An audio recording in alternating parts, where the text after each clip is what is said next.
Hi hello ಎಲ್ಲರಿಗೂ ನಮಸ್ಕಾರ. Welcome back to my channel. ನಾನು ನಿಮ್ಮ ಪ್ರೀತಿಯ ಭವ್ಯ. ಎಲ್ಲರೂ ಹೇಗಿದ್ದೀರಾ? ಎಲ್ಲರೂ ಚೆನ್ನಾಗಿದ್ದೀರಾ ಅಂತ ಅಂದ್ಕೊಳ್ತಾ ಇದ್ದೀನಿ. ನಾನು ಕೂಡ ತುಂಬಾನೇ ಚೆನ್ನಾಗಿದ್ದೀನಿ. ಇವತ್ತಿನ ಒಂದು ವಿಡಿಯೋನ ನಾನು ಸಂಜೆ ಒಂದು 7:30ಯಿಂದ ಶುರು ಮಾಡ್ತಾ ಇದ್ದೀನಿ. ಫ್ರೆಂಡ್ಸ್, ನನ್ನ ಈ ಒಂದು ಚಾನಲ್ಗೆ ನೀವೇನಾದರೂ ಹೊಸಬರಾಗಿದ್ದರೆ ದಯವಿಟ್ಟು ಸಬ್ಸ್ಕ್ರೈಬ್ ಮಾಡ್ಕೊಂಡು ನೋಡಿ. ಹಾಗೆಯೇ ಈ ಒಂದು ವಿಡಿಯೋ ನಿಮಗೇನಾದರೂ ಇಷ್ಟ ಆಯಿತು ಅಂತ ಅಂದರೆ ಒಂದು ಲೈಕ್ ಮಾಡಿ, ಕಮೆಂಟ್ ಮಾಡಿ, ಶೇರ್ ಮಾಡಿ. ವಿಡಿಯೋನ ಎಲ್ಲೂ ಕೂಡ ಸ್ಕಿಪ್ ಮಾಡದೆ ಪೂರ್ತಿಯಾಗಿ ನೋಡಿ ಫ್ರೆಂಡ್ಸ್. ಇವತ್ತಿನ ಒಂದು ವಿಡಿಯೋನ ನಾನು ಸಂಜೆ 7:30ಯಿಂದ ಶುರು ಮಾಡ್ತಾ ಇದ್ದೀನಿ.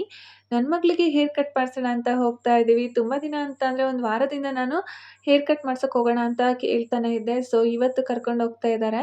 ಬೆಳಗ್ಗೆ ತುಂಬಾ ಅಳ್ತಾ ಇದ್ಲು, ಹೇರ್ ಕಟ್ ಮಾಡಿಸಿ ಪಪ್ಪ ಅಂತ. ಎಷ್ಟು ಹಠ ಮಾಡಿದ್ರು ಕೂಡ ನಮ್ಮ ಮನೆಯವ್ರು ಕರ್ಕೊಂಡು ಹೋಗಲೇ ಇಲ್ಲ. ಸೊ ಸಂಜೆ ಬಂದು ಕರ್ಕೊಂಡು ಹೋಗ್ತೀನಿ ಅಂತ ಹೇಳಿದ್ರು ಕೂಡ ಅವಳು ಸಮಾಧಾನ ಆಗ್ತಾ ಇದ್ಲು. ಅವ್ರು ಏನೂ ಹೇಳಲಿಲ್ಲ, ಹಾಗೇನೆ ಹೋಗ್ಬಿಟ್ರು. ಅವಳಂತೂ ತುಂಬಾ ಬೇಜಾರು ಮಾಡ್ಕೊಂಡಿದ್ಲು. ಸೊ ಇವಾಗ ಬಂದು ಕರ್ಕೊಂಡು ಹೋಗ್ತಾ ಇದ್ದಾರೆ ಹೇರ್ ಕಟ್ ಮಾಡಿಸೋದಕ್ಕೆ ಅಂತ. ಸೊ ಇಲ್ಲೇ ಹತ್ರದಲ್ಲೇ ಇದೆ. ಅಲ್ಲಿ ನಾನು ಬೇಡ ಅಂತ, ನೆಕ್ಸ್ಟ್ ನಾವು ಡ್ಯಾನ್ಸ್ ಕ್ಲಾಸ್ಗೆಲ್ಲ ಹೋಗ್ತೀವಲ್ವ, ಅಲ್ಲಿ ಮಾಡಿಸೋಣ ಅಂತ ನಾನು ಹೇಳಿದೆ. ಬಟ್ ಆದ್ರೂ ಕೇಳಲಿಲ್ಲ. ಮಾಮೂಲಿ ಮಾಡಿಸ್ತಿದ್ವಲ್ಲ ಅಲ್ಲಿಗೆ ಬರೋಣ ಅಂತ ಹೇಳ್ಬಿಟ್ಟು ಕರ್ಕೊಂಬಂದರು. ಸೊ ಅಲ್ಲಿ ಜನ ಜಾಸ್ತಿ ಇದ್ದರು ಅಂತ ಹೇಳಿಬಿಟ್ಟು ನೀನು ಹೇಳ್ದಲ್ಲ ಅಲ್ಲಿಗೆ ಹೋಗೋಣ ಅಂತ ಹೇಳ್ಬಿಟ್ಟು ಕರ್ಕೊಂಡು ಹೋಗ್ತಾ ಇದ್ದಾರೆ. ಮುಡಿ ಕೊಟ್ಮೇಲೆ ಇದೇ ಫಸ್ಟ್ ಟೈಮ್ ಹೇರ್ ಕಟ್ ಮಾಡಿಸ್ತಾ ಇರೋದು. ಈ ಸರ್ತಿ ಅವಳಿಗೆ ಕೂದಲು ಬೆಳೆದಿದ್ದು ತುಂಬ ನಿಧಾನ. ಸೊ ಅವಳಿಗೇನೋ ಒಂದು ಖುಷಿ ಅನ್ನಿಸ್ತಿದೆ ಹೇರ್ ಕಟ್ ಮಾಡಿಸೋದು ಅಂತ ಅಂದರೆ. ಅವಳಿಗೆ ಗೊತ್ತಿಲ್ಲ ಹೇರ್ ಕಟ್ ಮಾಡಿಸೋದು ಅಂದರೆ ಸೈಡ್ ಶೇಪ್ ತೆಗಿತಾರೆ ಅಂತ.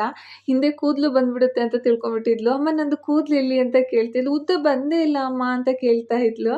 ಸೊ ಅದು ಕಟ್ ಮಾಡಿದ್ಮೇಲೆ ಬೆಳೆಯುತ್ತೆ ಮಗಳೇ ಅಂತ ಹೇಳ್ಬಿಟ್ಟು ನಾನು ಅಲ್ಲೇ ಕೂರಿಸ್ಕೊಂಡಿದ್ದೆ. ಇನ್ನು ನಮ್ಮ ಮನೆಯವ್ರು ಕಟಿಂಗು ಶೇವಿಂಗು ಮಾಡಿಸ್ಕೊತಾ ಇದ್ರು. ಸೊ ಬಟ್ ಆದ್ರೂ ಖುಷಿ ಪಡ್ತಾ ಇದ್ಲು. ಈ ಥರ ಇದೆಯಲ್ಲ ನನ್ನ ಕೂದಲು, ಯಾವ ಥರ ಮಾಡಿದ್ದಾರೆ, ಇಲ್ಲಿ ನೋಡಿ ಅಲ್ಲಿ ನೋಡಿ ಅಂತ ಕ್ಯಾಮ್ರಾದಲ್ಲೇ ಅವಳ ಮುಖನ ಅವಳೇನೆ ನೋಡಿಕೊಂಡು ಖುಷಿ ಪಡ್ತಾ ಇದ್ಲು. ಇನ್ನು ಈ ಸರ್ತಿ ಗೊಂಬೆನ ಸ್ಕೂಲಿಗೆ ಸೇರಿಸ್ತಿರೋದ್ರಿಂದ ಅವಳಿಗೂ ತುಂಬಾ ಖುಷಿ ಇದೆ. ಈ ಥರ ಎಲ್ಲ ಹೇರ್ ಕಟ್ ಮಾಡಿಸ್ಕೊಳ್ತಾ ಇರೋದು, ಸ್ಕೂಲ್ಗೆ ಅಡ್ಮಿಷನ್ ಮಾಡ್ತೀವಿ ಅಂತ ಮನೇಲಿ ಮಾತಾಡೋದು, ಇದನ್ನೆಲ್ಲ ಕೇಳಿ ಅವಳಿಗೆ ತುಂಬ ಅಂದರೆ ತುಂಬಾ ಖುಷಿ ಆಗ್ತಿದೆ. ಸೊ ಇನ್ನು ಮನೇಲಿ ಸಾಮಾನು ಇರಲಿಲ್ಲ. ತುಂಬ ದಿನದಿಂದ ಕೇಳ್ತಾ ಇದೆ ಸಾಮಾನು. ಸ್ವಲ್ಪ ತರೋದಕ್ಕಿಂತ ಒಂದ್ಸಲ ತಂದಿಟ್ಕೊಳ್ಳೋಣ, ಪದೇ ತಗೊಳ್ಳೋ ಅವಶ್ಯಕತೆ ಇರೋದಿಲ್ಲ ಅಂತ ತುಂಬ ದಿನದಿಂದ ಕೇಳ್ತಾ ಇದ್ದೆ. ನಾನು ತುಂಬ ದಿನದಿಂದನೇ ಹೇಳ್ತಾ ಇದ್ದೆ, ಸ್ವಲ್ಪ ಸಾಮಾನು ತೊಗೊಂಬರೋದು ಬೇಕಿಲ್ಲ, ಒಂದು ಲೆಕ್ಕ ಇರಲ್ಲ, ಏನಿರಲ್ಲ, ಯಾವಾಗ ಬೇಕು ಅವಾಗನೇ ಖಾಲಿ ಆಗುತ್ತೆ. ಒಂದ್ಸಲ ತಂದಿಟ್ಕೊಂಡ್ವಿ ಅಂತ ಅಂದರೆ ತುಂಬ ದಿನ ಬಾಳಿಕೆ ಬರುತ್ತೆ. ಹಾಗೇನೇ ಮಧ್ಯದಲ್ಲಿ ತರೋ ಅವಶ್ಯಕತೆ ಇರೋದಿಲ್ಲ, ನಮಗೂ ಒಂದು ಲೆಕ್ಕ ಅನ್ನೋದು ಸಿಗುತ್ತೆ.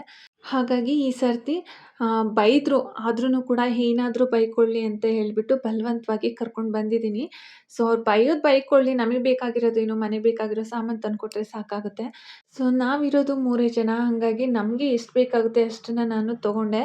ಇನ್ನು ಮಧ್ಯದಲ್ಲಿ ತುಂಬ ಸಲ ಅವ್ರನ್ನ ಕೇಳ್ತಾನೆ ಇರಬೇಕು. ಸೊ ಆ ಥರ ಕೇಳ್ತಿದ್ರೆ ಅವ್ರಿಗೂ ಏನೋ ಒಂಥರ ಬೇಜಾರಿರುತ್ತೆ. ಯಾವಾಗಲೂ ಕೇಳ್ತಾಳಲ್ಲ ಅಂತ ರೇಗಾಡ್ತಾ ಇರ್ತಾರೆ. ಇನ್ನು ನಮಗೂ ಇವ್ರು ರೇಗಾಡ್ತಾರಲ್ಲಪ್ಪ, ಹೆಂಗಪ್ಪ ಕೇಳೋದು ಅನ್ನೋದೊಂದು ಬೇಜಾರಿರುತ್ತೆ. ಸೊ ಹಾಗಾಗಿ ಈ ರೀತಿ ಈ ಸಲ ತೊಗೊಂಡಿದ್ದೀನಿ. ಸೊ ಬೈಕೊಳ್ಳಿ, ಎಷ್ಟಾದರೂ ಬೈಕೊಳ್ಳಿ, ಅದಕ್ಕೆಲ್ಲ ನಾನು ತಲೆ ಕೆಡಿಸ್ಕೊಳ್ಳೋದಿಲ್ಲ ಅಂತ ಹೇಳ್ತಾ ಬರ್ತಾ ಇದ್ದೀವಿ. ಮಿನಿಮಮ್ ಅಂದರೂ 9:15 ಆಗೇ ಹೋಯಿತು. ಸೊ ಇನ್ನು ಆಂಟಿಯವರೆಲ್ಲ ಊಟ ಮಾಡಿ ಆಚೆ ಕೂತ್ಕೊಂಡು ಮಾತಾಡ್ತಾ ಇದ್ರು. ಇನ್ನು ನನ್ನ ಮಗಳು ಹೇರ್ ಕಟ್ ಮಾಡಿಸ್ಕೊಂಬಂದಿದ್ದೀನಿ ಅಂತ ಅವ್ರಿಗೆಲ್ಲ ಹೇಳ್ತಾ ಇದ್ಲು. ಸೊ ಇವಾಗ ಅಡುಗೆ ಮಾಡಿಕೊಂಡು ಊಟ ಮಾಡಿ ಮಲಗೋ ಅಷ್ಟರೊಳಗಡೆ ಮಿನಿಮಮ್ ಅಂದ್ರೂ ಒಂದು 10:30 ಆಗುತ್ತೆ.